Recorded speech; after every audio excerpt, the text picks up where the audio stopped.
Prema, already recession பயத்தில் வந்து stock மார்க்கெட்லாம் 2 நாளாக விழுந்ததை பார்த்தோம். நிறைய பேருக்கு இப்போ வர டவுட்ஸ் என்னென்னா, இப்போ ஹவுசிங் மார்க்கெட் எப்படி இருக்கும், ஹவுசிங் மார்க்கெட் கம்மியாகுமா, அண்ட் மார்கேஜ் இன்ட்ரெஸ்ட் ரேட் கம்மியாகுமா, இதை பற்றி நிறைய கேட்டிருந்தாங்க. இதை பற்றி நீங்கள் டிஸ்கஸ் பண்ணலாம். ஆமாம், ரொம்ப இன்ட்ரெஸ்டிங்கான ஒரு வீடியோ இருக்கும் போது நான் வீடியோ போகிறதுக்கு முன்னாடியே ஒரு விஷயத்தை க்ளீனாக எக்ஸ்பிளைன் பண்ணிடுறேன். நான் என்ன சொல்கிறேன்னா, நீங்கள் உங்களோட ஓன் ரிசர்ச்சை பண்ணுங்கள். இந்த வீடியோவில் கூட நம்ம கொடுக்குற இன்புட்டை எடுத்துகிட்டு எந்த மாதிரி ரிசர்ச் பண்ணணும் அப்படிங்கிற இன்புட், அதுதான் நிறைய டேட்டா வந்து பார்க்க போகிறோம்.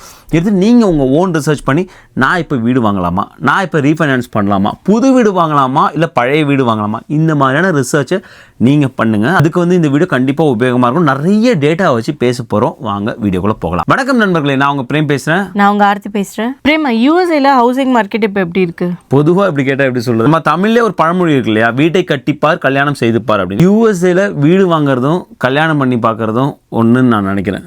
ஏன் ஒன்று அடைச்சி வச்சுருவாங்களா? வீட்டுக்குள்ளே அடைச்சி வச்சுருவாங்களா? அப்படி கிடையாது. நான் என்ன சொல்கிறேன்னா, நம்ம ஒரு கல்யாணம் பண்ணுறோன்னு வச்சுக்கோயேன். இப்போ நம்ம வந்து ஒரு குழந்தை கல்யாணம் பண்ணுறோம், என்ன பண்ணுவோம், எப்படியோ ஒரு கடன் வாங்கிடுவோம் இல்லையா? ஸோ அதே மாதிரி தான் நம்ம வீடு கட்டி முடிக்கும் போதும் இங்கே கண்டிப்பாக வந்து ஒரு கடனோட தான் முடிப்போம். ஸோ அந்த ஒரு விஷயத்துக்காக சொன்னேன். 2 விஷயத்துலையும் எண்டு வந்து சுபமாக தானே இருக்க போது, என்ன தான் கடன் வாங்கினாலும். அந்த ஒரு விஷயத்துக்காக சொன்னேன். மிக முக்கியமான ஒரு விஷயம், நீ கேட்டல அடைச்சி வச்சுருவாங்களா, அப்படிலாம் கிடையாது. என்னை பொறுத்த வரைக்கும் வீடு இரு குயில்கள் வாழும் அழகிய கூடு. யூஎஸ்ல வீடு வாங்குறதும் கல்யாணம் செஞ்சு பார்க்கறது ஒன்று தான். ஏன்னா ரெண்டுமே வந்து ப்ராப்பர் பிளானிங் வேணும், அது ரொம்ப முக்கியம். நம்மளோட பட்ஜெட் என்ன, அதற்குள்ளே நம்ம என்னென்னலாம் பண்ண முடியும், ரைட்? ரெண்டுமே ப்ராப்பர் பிளானிங் இல்லைனா கண்டிப்பாக வந்து பிரச்சனையில் போய் விட்டுரும். ஸோ அதுக்கு தான் வந்து ரெண்டுத்தையும் நான் கம்பேர் பண்ணி சொன்னது. பிரேமா, இப்போ கடன் வாங்குறத பற்றி சொன்னீங்களா, மார்கேஜ் ரேட் இப்போ எப்படி இருக்குது? ஆமாம், ரொம்ப முக்கியமான ஒரு விஷயம் இது தெரிஞ்சுக்கணும். மார்கேஜ் ரேட் இப்போ எப்படி இருக்குன்னு நிறைய பேர் இதை வந்து இன்ஸ்டாலையும் ஃபேஸ்புக்லேயும் யூடியூப்லேயுமே வந்து கேட்டிருந்தாங்க. காரணம் வந்து கடந்த வாரம் வந்து மார்கேஜ் ரேட் வந்து 15லேருந்து 20 பேஸ் பாயிண்ட் குறைஞ்சிருந்து. ஸோ நிறையா பேருக்கு இந்த கேள்வி வந்து இயல்பாகவே எழுந்து. ஸோ கண்டிப்பாக வந்து மார்கேஜ் ரேட் ரொம்ப ரொம்ப ரொம்ப குறைச்சலாக போகுமா, இதுக்கு மேலே குறையுமா, நம்ம வெயிட் பண்ணுவோமா அப்படின்னு. சிம்பிளுங்க. இன்றைக்கி நீங்கள் வந்து 30 இயர்ஸ் எடுத்துக்கிட்டிங்கன்னா கண்டிப்பாக வந்து ஒரு 6லேருந்து 6.75 சம்திங் இருக்கும். 15 இயர்ஸ் எடுத்துக்கும் போது 5.7 சம்திங் இருக்கும். உங்கள் ஸ்க்ரீனில் நான் எக்ஸாக்டாக காட்டுறேன். ஒரு வேளை நீங்கள் 15 இயர்ஸ் இப்போ வந்து 5.75 இருக்குன்னு வச்சுக்கோங்க, நான் 3% வரட்டும் அது வரைக்கும் வெயிட் பண்ணுவோன்னா கண்டிப்பாக 2 வருடங்களாவது ஆகும். அது நீங்கள் வந்து நல்லாவே தெரிஞ்சுக்கணும். இப்போ உள்ள பொருளாதார சூழ்நிலைக்கு ஏற்ப நான் சொல்கிறேன், கண்டிப்பாக வந்து அது ஒரு லாங் டேர்ம் ப்ராசஸ் தான். நீங்கள் அப்போ தான் நீங்கள் வீடு வாங்கணும்னு நீங்கள் முடிவு பண்ணிட்டீங்கன்னா கண்டிப்பாக வந்து இப்போ ஒத்து வச்சுருங்க, அது ரொம்ப நாள் ஆகும். இல்லை மார்கேஜ் ஓகேப்பா, நான் லேட்டரான் கூட நான் ரீஃபைனான்ஸ் பண்ணிப்பேன், இல்லை என்னால் சமாளிக்க முடியும் அப்படின்னா நீங்கள் அடுத்த ஸ்டெப்புக்கு போகலாம். என்னை பொறுத்த வரைக்கும் இப்போ கொஞ்சம் மார்கேஜ் ரேட் குறைஞ்சிருக்கு. ஆனால் நீங்கள் சொன்னீங்களா பிரேமா, ஃபெட் வந்து மார்கேஜ் ரேட்டே குறைக்கவே இல்லைன்னு, அப்புறம் எப்படி இப்போ கம்மியாக இருக்குது? ஆமாம், ஃபெட் வந்து இன்ட்ரெஸ்ட் ரேட் குறைக்கல. ஃபெட்டோட இன்ட்ரெஸ்ட் ரேட் அப்படியே தான் வச்சிருக்காங்க. நான் பல வீடியோவில் திரும்ப சொல்லியிருக்கேன், ஃபெட்டோட இன்ட்ரெஸ்ட் ரேட்டும் மார்கேஜ் ரேட்டும் டைரக்ட் ரிலேஷன்ஷிப் இல்லை, பட் இன்டைரக்ட் ரிலேஷன்ஷிப் இருக்குது. நீங்கள் பொதுவாக அந்த கிராஃப் பார்க்கும்போது எப்போல்லாம் ஃபெட் வந்து இன்ட்ரெஸ்ட் ரேட் குறைச்சிருக்காங்களோ அப்போலாம் மார்கேஜ் ரேட் குறைஞ்சிருக்கு டாட்.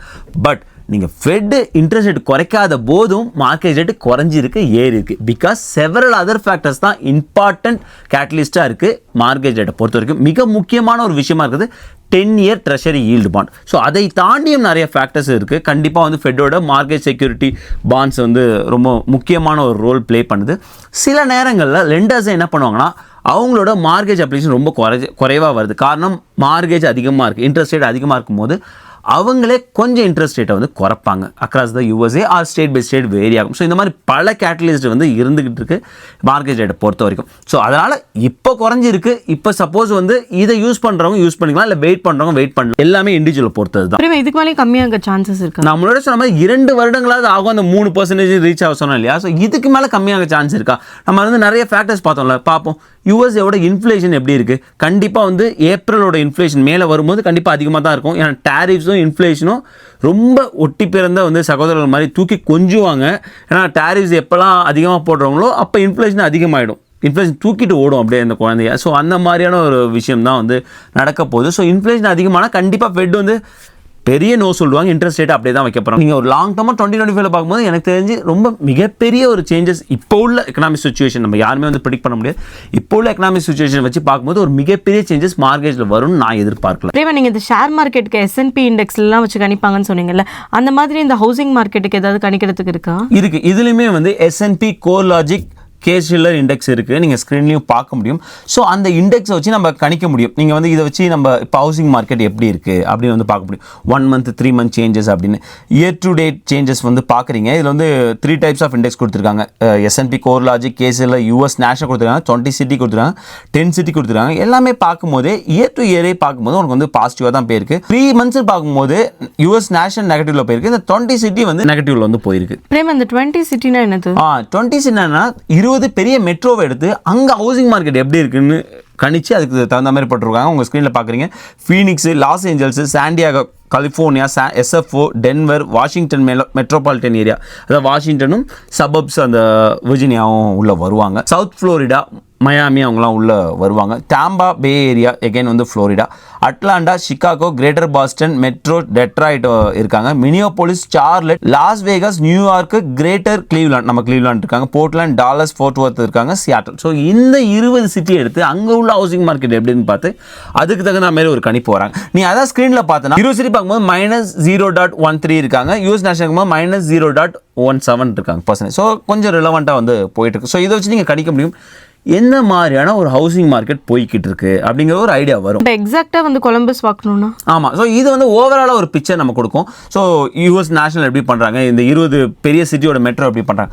ஏன்னா எக்ஸாக்டாக இப்போ நம்ம கொலம்பஸுக்கு நீ கொலம்பஸ் கேட்டால் நான் இன்னொரு எக்ஸாம்பிள் எடுத்துப்போம். இப்போ ஃப்ரிஸ்கோன்னு எடுத்துப்போம். ஏன்னா நிறைய பேர் வந்து அங்கே ரீசெண்டாக மூவ் பண்ணுறாங்க, நிறைய பேர் வசிச்சுட்டு இருக்காங்க நம்ம மக்கள். ஸோ ஃப்ரிஸ்கோ எக்ஸாம்பிள் எடுத்துப்போம். அது நீங்கள் பார்க்கும்போது நீங்கள் எக்ஸாக்டாக நீங்கள் வந்து பார்க்க முடியும். இது வந்து 1 year எடுத்துப்போம். ஸோ 1 yearல வந்து எப்படி டேட்டா மூவ் ஆகுதுன்னு பார்க்கும்போது இயர் டு இயர், அதாவது போன வருடம் இதே நேரத்தில் எந்த மாதிரியான சேல் ப்ரைஸ் இருந்திருக்குன்னு பார்க்கும்போது -2.3% கம்மியாக இருக்குது. அதாவது போன வருடம் விற்றதை விட 2.3% கம்மியாக வந்து மீடியன் சேல் ப்ரைஸ். மீடியன்னா என்னென்னா ஆவரேஜ் கிடையாது, பெரும்பாலான வீடுகள் விற்கக்கூடிய ஒரு விலை. ஓகேவா, அது ஆவரேஜாக நீங்கள் கன்சிடர் பண்ணக்கூடாது. இது ரொம்ப முக்கியமாக நான் பார்க்குறது நம்பர் ஆஃப் ஹோம் சோல்டு பாருங்கள், -7.8%. இது ரொம்ப முக்கியம். ஏன்னா எவ்வளோ வீடு விற்பனை ஆகுறது அப்படிங்கிறது ரொம்ப முக்கியம். ஏன்னா நம்ம வீடோட விற்பனை குறையும் போது உனக்கு மார்க்கெட்டில் நிறைய வீடு அதிகமாகும். மார்க்கெட்டில் நிறைய வீடு அதிகமாகும் போது வீடோட விலை குறையறதுக்கு வாய்ப்பு இருக்குது. ஸோ அந்த மாதிரி நடக்க சான்ஸ் இருக்கா? அந்த மாதிரி நடக்கணும்னா மிக முக்கியமான ஒரு விஷயம் நான் சொன்னேன் இல்லையா, மார்க்கெட்டில் நிறைய வீடு விற்காமல் இருக்கணும். நிறைய பேர் இன்வென்ட்ரி வந்து ரெடியாக இல்லை, மார்க்கெட்டில் வந்து விட வந்து கொஞ்சம் தயங்குறாங்க. காரணம் இப்போ உள்ள வந்த பொருளாதார நிலைமை தான். இப்போ நான் என் வீடை மார்க்கெட்டில் விற்கிறேன், நான் என்ன பண்ணுவேன், ஒரு புது வீடு இல்லை வேறு ஏதாவது வீடுக்கு போகணும். அப்படி போகும்போது எனக்கான மார்க்கேஜ் அதிகமாகும். ஒருவேளை நான் வந்து ஓகே கேஷ் ஆஃபராக போனால் கூட இப்போ உள்ள பொருளாதார நிலைமையில் நான் இடம் மாறுறது இல்லை புது வீடு மாறுறது சரியாக இருக்குமா, இந்த மாதிரியான நிறைய அடுக்கடுக்கு கேள்விகளால் நிறைய இன்வென்ட்ரி வந்து ரிலீஸ் ஆக மாட்டுது. ஸோ அதனால தான் வந்து இன்னும் ஹவுசிங் மார்க்கெட்டில் ஒரு கரெக்ஷன் கூட நடக்கலை. என்னை பொறுத்த வரைக்கும் இன்னும் கொஞ்சம் கூட கரெக்ட் பண்ணலாம், ஆனால் அந்த கரெக்ஷன் நடக்கலன்னு தான் நான் நினைக்கிறேன். அண்ட் எகைன் இது வந்து மார்க்கெட் பை மார்க்கெட் சேஞ்ச் ஆகும். நான் சொல்கிறது வந்து அக்ராஸ் யூஸே கிடையாது. ஏன்னா சில மார்க்கெட் வந்து கரெக்ஷன் நடந்தது, சில மார்க்கெட் நடக்கலன்னு நம்ம நிறைய வீடியோவில் வந்து பார்த்தோம். ஸோ இந்த மாதிரி நிறைய டேட்டா இருக்குங்க. ஃப்ரிஸ்கோ பற்றி நான் ஒரு எக்ஸாம்பிள் சொல்கிறேன். இந்த மாதிரி நிறைய டேட்டா இருக்குது. சரி, எவ்வளோ வீடு வந்து சேல் ப்ரைஸ்க்கு அபோவ் சேல் ப்ரைஸ் விற்கிறாங்க போகும்போது மைனஸில் இருக்காங்க. அப்படின்னா நிறைய வீடு வந்து சேல் ப்ரைஸோட அதிகமாக விற்கல. நீங்கள் இதே வந்து பழைய டேட்டா எடுத்து பார்க்கும்போது 2022 டியூரிங் பேண்டமிக் பார்க்கும்போது மிக முக்கியமாக வந்து மார்க்கெட் ரேட் குறைக்கும் போது நிறைய பேர் இந்த இடத்துலலாம் வீடு வாங்கினாங்க. அப்போல்லாம் எக்கச்சக்கமான பேர் ஆஃபர் போட்டே இருந்தாங்க லிஸ்ட் ப்ரைஸோட அதிகமாக. இப்போ அந்த மாதிரி நடக்கலை அப்படின்னு தான் தெரியுது. ஹோம்ஸ் இது ப்ரைஸ் பாசிட்டிவ் போகுது. அப்படின்னா நிறைய வீடோட விலை குறைச்சிருக்காங்க அப்படின்னு அர்த்தம். ஸோ இந்த மாதிரியான நமக்கு ஒரு டேட்டா கிடைக்கும். ஸோ இது ஒரு ரைட்டான டைமாக இருக்க முடியுமா, நம்ம உள்ளே போகிறதுக்கு இல்லை வெயிட் பண்ணலாமா அப்படிங்கிறதுக்கான ஒரு சூப்பர் டேட்டா இந்த மாதிரி வந்து ரெட்ஃபின் தான் நான் வந்து எக்ஸாம்பிள் எடுத்துக்கிறேன். இந்த மாதிரி ரெட்ஃபினில் பார்க்கலாம், ரியால்டரில் பார்க்கலாம், ஜிலோவில் பார்க்கலாம். ஒரு 2 hours 3 hours நீங்கள் உட்காந்து ஒர்க் பண்ணாலே உங்களுக்கான நிறைய பாயிண்ட்ஸ் கிடைக்கும். அதை வச்சு நீங்கள் வந்து ஒர்க் அவுட் பண்ணலாம். நம்ம இப்போ இங்கே வாங்கலாமா இந்த மெட்ரோவில், இல்லை வெயிட் பண்ணலாமா அப்படின்னு. நியூவாக ஹோம் பில்ட் பண்ணுறது வந்து ரொம்ப டஃப் இல்லை, ஏன்னா டேரிஃப் வேறு போட்டிருக்காங்க, நிறைய ப்ரைஸ் இன்க்ரீஸ் ஆயிருக்கும்ல. கரெக்டாக. ஸோ உங்களோட பட்ஜெட் அதுக்கு தான் ஃபஸ்ட்டே வந்து ஒரு கல்யாணத்தை மேற்கோள் காட்டி சொன்னது, உங்களோட பட்ஜெட்டை ஃபிக்ஸ் பண்ணுங்கள். அந்த பட்ஜெட் வந்து நல்லா தெரிஞ்சுக்கணும். இப்போ டேரிஃப்ஸ் போட்டிருக்காங்க, அதை இன்க்ளூட் பண்ணிட்டு ஃபிக்ஸ் பண்ணுங்கள். ஏன்னா நிறைய பேர் கனடாலேருந்து வர லம்பருக்கு ப்ரைஸ் ஏறும் அப்படின்னு சொல்லியிருக்காங்க, டேரிஃப் அதிகமாக போடுவாங்க அப்படிங்கிற மாதிரியான ஒரு செய்தி வந்திருக்கு. இன்னும் உறுதிப்படுத்தாத செய்தி, அது உறுதிப்படுத்தும் போது நம்ம சேனலில் போடுவோம். ஸோ அப்படி இருக்கும்போது ப்ரைஸ் ஏறப்போகுது. வெறும் லம்பர் மட்டும் இல்லை இல்லையா, ஸ்டீலு, அலுமினியம், கான்கிரீட், இந்த மாதிரி நிறைய விஷயங்கள் இருக்குது.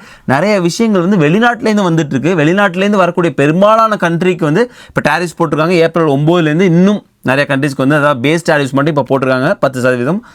ஏப்ரல் 9 தான் வந்து ரியல் பிக்சரே இருக்க போகுது. இப்போ தான் ட்ரெய்லர் ஓட்டிருக்காங்க, ரியல் பிக்சரே ஏப்ரல் 9 தான் இருக்க போகுது. ஸோ இதெல்லாம் வந்து கன்க்ளூட் பண்ணணும். நீ சொன்ன கரெக்டு, புது வீடு கட்டுறதுக்கான விலை உயரப்போகுது டேரிஃப்னால அப்படிங்கிறது 100% வந்து உண்மையான ஒரு விஷயம் தான். ஸோ அதுக்கு தகுந்த மாதிரி நீங்கள் பிளான் பண்ணீங்க புது வீடு போகலாமா இப்போ பழைய வீடு போகலாமான்னு. பிரேம், அப்போ பழைய வீடுலாம் ப்ரைஸ் குறைய சான்ஸ் இருக்கா? அதுவுமே வந்து டிபெண்ட்ஸ் ஆகுது. இப்போ நீங்கள் வந்து நிறைய பேர் வந்து இதனால் வந்து கன்ஸ்ட்ரக்ட் பண்ணனா பழைய வீடுக்கான டிமாண்ட் அதிகமாகும், அதனாலே வந்து பழைய வீடு ப்ரைஸுமே வந்து ஏறும். அதனால தான் சொன்னால் நமக்கு வந்து இதுக்கான ஒரு ஆன்சர் கிடையாது, ஒரு வரியில் சொல்லக்கூடிய ஆன்சரே கிடையாது. நிறைய அனலைஸ் பண்ணி நம்ம மார்க்கெட்டில் இந்த மாதிரி ஒரு 5-6 டேப் ஓப்பன் பண்ணிவிட்டு நம்ம மார்க்கெட் எப்படி இருக்குது அப்படிங்கிற ஒரு அனலைஸ் பண்ணி கண்டிப்பாக கொஞ்சம் அதிகமாக இருந்தாலும் நம்ம இப்போ வாங்கிடலாமா அப்படிங்கிற ஒரு டேட்டா நம்ம அது இண்டிவிஜுவலை பொறுத்து. ஸோ அந்த மாதிரி நீங்கள் வந்து முடிவு பண்ணுங்க தான் நான் சொல்கிறேன். பிரேம், இப்போ இண்டிவிஜுவல் முடிவு பண்ணிக்கணும்னு சொன்னீங்களா, என்னென்ன மாதிரியான ஃபேக்டர்லாம் கன்சிடர் பண்ணணும்? கரெக்ட். ஸோ நான் இப்போ ஒரு வீடு வாங்க போகிறேன், இது நான் வாழ்கிறதுக்காக வீடு. இப்போ நம்ம வந்து இன்வெஸ்ட்மெண்ட்டுங்கிறத ஒதுக்கிடுவோம். இப்போ நான் வந்து என்னோட மெயின் சிங்கிள் ஃபேமிலி ஹோம் நான் வாழ்கிறதுக்காக வாங்குறேன், ஓகேங்களா? அப்படி பார்க்கும்போது நான் என்ன செய்யும் ஃபஸ்ட்டு யோசிப்பேன், ஜஸ்ட் என்னோட பார்வையில் சொல்கிறேன். நான் ஒரு 3-5 வருடமாவது அந்த இடத்துல இருப்பேனா அப்படின்னு நான் வந்து பார்ப்பேன். என்னோட ஜாப் செக்யூரிட்டியாக இருக்கா, கண்டிப்பாக எனக்கு ரீலொகேஷன் வராது, என்னோட ஜாப் செக்யூரிட்டியாக இருக்குது, எந்த பிரச்சனையும் இருக்காது அப்படின்னு இருக்கா, அப்படி இல்லாமல் ஃபஸ்ட்டு இதுதான். ஸோ அப்படி இருந்தால் தான் நம்ம அடுத்த ஸ்டெப்புக்கே போகிறது. ஸோ அடுத்தடுத்த ஸ்டெப்பில் கண்டிப்பாக வந்து நமக்கு ஸ்கூல் டிஸ்ட்ரிக்ட் பார்ப்போம், நல்ல ஸ்கூல் டிஸ்ட்ரிக்ட் வேணும் குழந்தைங்கள் இருக்கும்போது. அதர்வைஸ் என் குழந்தை இப்போ தான் பிறந்திருக்கான், இன்னும் என் குழந்தை ஸ்கூல் போகிறதுக்கு 3 to 4 years இருக்குது, அதுக்குள்ள வேறு வீடு போயிடுவோம் அப்படின்னா வந்து ஸ்கூல் டிஸ்ட்ரிக்டை செகண்டரியாக வச்சுக்கலாம். So it depends. ஆனால் மிக முக்கியமாக பார்க்கும்போது நீங்கள் ஸ்கூல் டிஸ்ட்ரிக்டை செகண்டரியாக வச்சுட்டிங்கன்னா அந்த ஏரியாவில் ரீசேல் வேல்யூ எப்படி இருக்குது, ரீசேல் எப்படி போய்கிட்டு இருக்குது, அது ரொம்ப பார்க்கணும். ஏன்னா நீங்கள் வந்து ஒரு வேளை ஒரு 4-5 வருஷத்துக்கு அப்புறம் நான் வேறு வீடு போவேன், இந்த வீடை ரெண்டிங் ப்ராப்பர்ட்டியாக மாற்றுவோம், இல்லை இந்த வீடை ரீசேல் பண்ணுவோம்னா அங்கே ரெண்டிங் ப்ராப்பர்ட்டி எப்படி போயிட்டுருக்கு, ரீசேல் எப்படி போயிட்டு, இந்த மாதிரியான நிறைய விஷயங்கள் வந்து கேதர் பண்ணிங்க.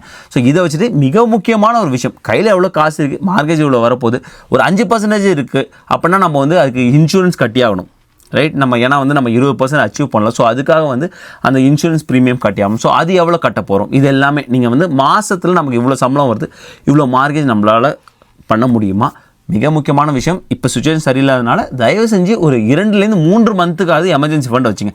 நிறைய பேர் 6 மந்த்துக்குன்னு சொல்கிறாங்க, 2 to 3 months எமர்ஜென்சி ஃபண்ட் வச்சுங்க. ஸோ இதெல்லாம் எடுத்து வச்சுட்டு நம்மளால் பண்ண முடியுமா அப்படின்னு பார்த்துட்டு ஒர்க் அவுட் பண்ணும். ஜஸ்ட் லைக் என்னோட தாட் சொல்கிறேன்.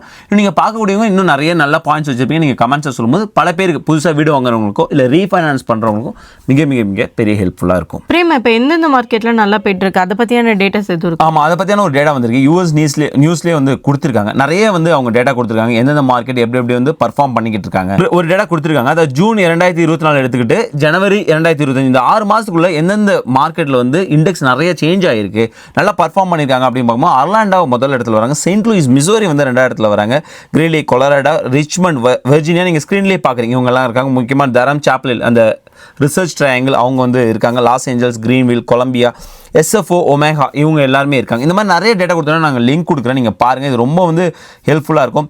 மோஸ்ட் ரெசிலியன்ட் மார்க்கெட்ஸ் கொடுத்துருக்காங்க, அதுலேயும் வந்து டாப் 10 வந்து கொடுத்துருக்காங்க. இது எல்லாமே இந்த மாதிரி நிறைய ஃபேக்டர் வச்சு பார்த்துட்டு இது எல்லாமே சேர்த்து ஒட்டுமொத்தமாக செம்ம மார்க்கெட்ப்பா இங்கே இப்போ USA அப்படின்னு சொல்கிற மாதிரி ஒரு டாப் 20 வந்து கொடுத்துருக்காங்க. அந்த லிஸ்ட்டு பார்ப்போம்.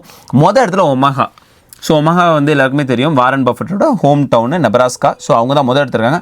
ஆஸ்டின் டெக்சாஸோட கேபிட்டல் சிட்டி, அவங்க 2வது இடத்துல இருக்காங்க. Houston again Texas, okay, Houston இந்த உட்லேண்ட் சுகர்லேண்ட் அந்த ஏரியாவும் கொடுத்துருக்காங்க, அவங்க தான் வந்து 3வது இடத்துல இருக்காங்க. சார்லஸ்டன் சவுத் கரோலினா 4வது இடத்துல, Denver, Saint Louis Missouri, Columbia South Carolina, Greeley Colorado, Greenville South Carolina, San Antonio Texas, Detroit இருக்காங்க, மிஷிகன், கான்சஸ் சிட்டி இருக்காங்க, ஷார்லட் இருக்காங்க, இந்தியானாபோலிஸ் இருக்காங்க, Phoenix, Tampa, Boise City, Orlando உங்கள் ஸ்க்ரீனில் பார்க்க முடியும், மினியோபோலிஸ் இந்த மாதிரி வந்து போய்கிட்டே இருக்காங்க.